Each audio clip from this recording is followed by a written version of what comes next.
This video is presented by Western and Southern Financial Group, a game plan for your financial future. Every great team starts with a strong foundation, and your future should too. With life insurance built like a championship roster, Western and Southern helps protect what matters most so you can focus on winning today while planning for tomorrow. Whether you're just starting out your journey, building your dynasty, or ready to retire like a champion, Western and Southern has the right play for your life stage. Visit westernsouthern.com to get your free life insurance quote today. Western and Southern, built to win.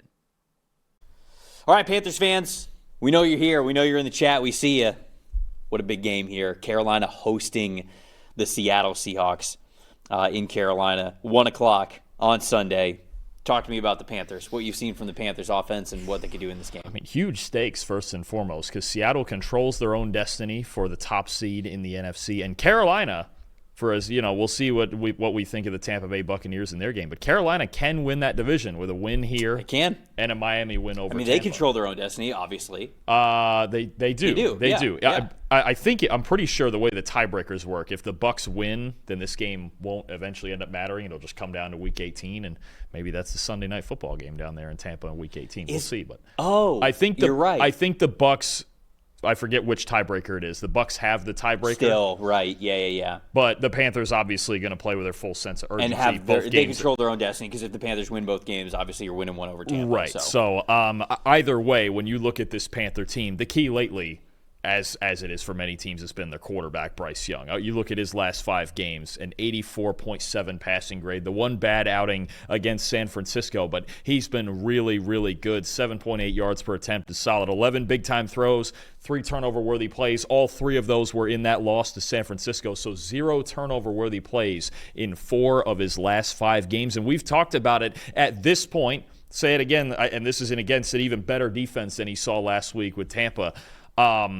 Their season is in Bryce Young's hands. They've been able to run the football. Now, perhaps they will get back to the formula that they beat the Rams and the Panthers with, who were heavy favorites in those games, and control time of possession and run on early downs. And then but even that game, Bryce had to be nails if you don't win. He was nails, but in the Rams game especially, he had to be nails on 3rd and 4th down. And we've talked a lot about how we would like to see them get more aggressive in early downs. Against the Bucs, he was nails on 1st down because Dave Canales really allowed him. Which is very smart. It really is. Now, this team and this defense, I think it's going to be about who can create those explosive plays on early downs on both sides, because we know Seattle's very good at doing that when they get in their rhythm of their offense with Sam Darnold. And Bryce Young, look, he's been really good on early downs. Dave Canales has trusted him more and more. And the best moments of this season have come when he's been allowed to throw the football down the field to Teteroa McMillan, to Jalen Coker, to Xavier Legette, as long as he's catching the football.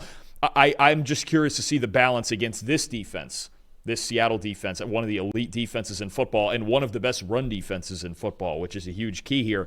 How much does Canales unleash Bryce Young in this game on early downs, or will he try to control the possession of the game like he did against Green Bay and against the Rams in big upset wins there? You know, you talked when I was looking about when I was looking up stats for Seattle side of things.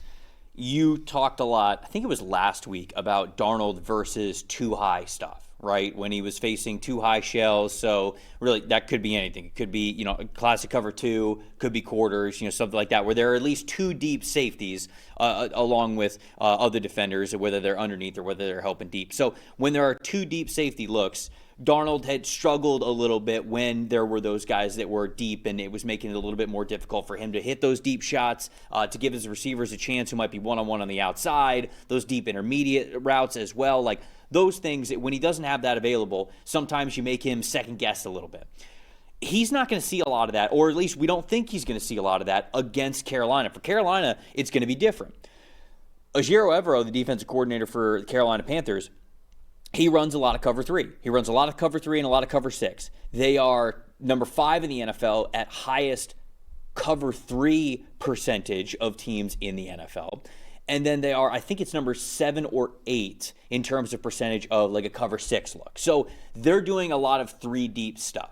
When I looked at how Sam Darnold has played against cover 3 this season, he has a high passing grade of a 78.6. It's not like it's one of his lower passing grades, but he has 6 big-time throws. He also has 6 turnover-worthy plays. So it's sort of a coverage that he has actually seen the most. He's seen the most cover 3 of any coverage that he's gone up against this season. He has played well against it, but that's not to say that he's played perfect. That's not to say when he sees cover 3, he knows how to beat it. You can rattle Sam Darnold with cover 3, depending on how it looks, especially if you're going to disguise what you're doing a little bit, and that's when you get classic cover 3, cover 6, which is the quarter, half-deep coverage shell, like all of that is a different way that you can maybe confuse him, rotate things post-snap, make him think that he's going to see one thing, sees another. So even with the Carolina Panthers being more of just like a base cover 3 team and a team that runs it a lot, you can still give Darnold some things that makes him second-guess a little bit here. So I think this game's going to be pretty high scoring. I really do. What's the over-under in this game? 42.5?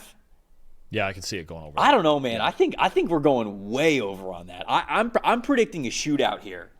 I'm going Seahawks 31, Panthers 24. I almost went 27, so like 24-27. I think the Panthers are going to be right there. I think they're going to score their points here. But I do think that I was so encouraged by what Clint Kubiak was able to do in the second half and in overtime and how they were able to adjust against the Los Angeles Rams last Thursday. I feel like they're still the better offense right now. I'm going to go with the Seattle Seahawks 31-24 as that final score. I agree. I think to me more so, I'm just not sure if Bryce is going to be able to overcome just the full depth of everything this Seahawks defense and Mike McDonald throws at him. But I will say, the point you mentioned about Sam Darnold and facing cover 3 and really just his own defense in general, the Panthers run the highest rate of zone defense in the NFL. Mm-hmm. Now, Sam Darnold is the 4th highest graded passer against man coverage, but his passing grade goes down 15 points, and he's got 14 big-time throws and 14 turnover-worthy plays. Yeah, it's right. Against zone coverage. So when he doesn't have those one-on-one matchups so often to Jackson Smith and Jigba, that can create a little bit of complication for him, right? When he has to just find it and throw it into a spot and throw it into tight windows. And the Panthers in certain games this year, the Packer game sticks out. I remember the first Atlanta Falcon game, the entire defensive game plan against Michael Penix was just sit back. Just go ahead. Throw it 6 yards, please. Mm-hmm. Go ahead. And if you throw it into the teeth of that zone coverage, they have had games where, think about the Rams game, where they find ways to create turnovers, right? So I do think as long as the Panthers can keep things in front of them on defense, they can stay in this game. I just don't know that their offense has quite enough. Yeah. They would need – because that Rams game especially – that was their best offensive game of the year to me, at least that they put on tape. I don't know that they're going to get quite to that level, and I just have a feeling that game in Week 18 against Tampa is going to count for something. So 27-20, Seattle for me. I'm just thinking about this out loud. Maybe you could look this up. How often has Tet been in the slot this season? Give me 5 seconds. Because I'm very intrigued for what it looks like when Eman can man him up. Because I don't think there's a lot of defenders in the NFL that have that frame, that explosiveness to be able to match and stay with Tet and really disrupt what he wants to do, especially those slot defenders. You can't just stick any safety on him as a slot defender. You can't just stick smaller slot corners or maybe your CB3. Like, you've got to have a stud who plays in that role as a nickel defender. And Seattle's got one of the best and a player who's been unbelievable in Nicky Manwari in that defense this season. So I'm wondering if Tet's going to stay on the outside, we're probably not going to get a lot of that. But if he's going to creep inside and he's going to play in the slot, we'll see him versus Manwari, which I think is going to be a very exciting matchup. He's run 20% of his routes in the slot with an 85.2 receiving grade. I mean, I'm sure, yeah, he is such a tough assignment when you give him that space in those two-way goes. But I wonder if that's an area where Seattle does have that advantage, because most other teams in the NFL don't have a player who can really handle McMillan when he's in the slot, and Seattle actually does. And that's the fun part with him is, so often, you'd go into the draft and see a guy who's 6'5" and 215 pounds and can do the things McMillan does, and you go, well, that's an X receiver, right? You just throw him at the X like a T. Higgins or somebody like that, and he just runs that vertical tree. But he's so much more movable than that, right? He's so much more flexible. You've seen the Falcons do similar things with Drake London, even though he's a much bigger receiver than basically that any cornerback can handle. So the more that they get to move around McMillan, and I think Jalen Coker too, the last couple weeks has really gotten more involved in moving around in this offense. Those two guys are going to be big factors if Carolina's going to win this game. Well, man, Jalen Coker will get a lot of Devon Witherspoon too, and like we've got some fun matchups when Carolina's on offense and Seattle's on defense. Oh, absolutely. This is going to be a great game. I absolutely think that there is a world where Carolina can win this game. I'm picking Seattle. Are you picking Seattle? Seattle 27-20. Both of us are taking the Seahawks, but which now means Carolina's going to win because that's how this works. There is absolutely a world where Carolina wins this game, and it'll be a lot of fun to come on here and talk about how they do it if they can pull it off, because that would mean that they would have two of the best wins of any team in the NFL this season, right?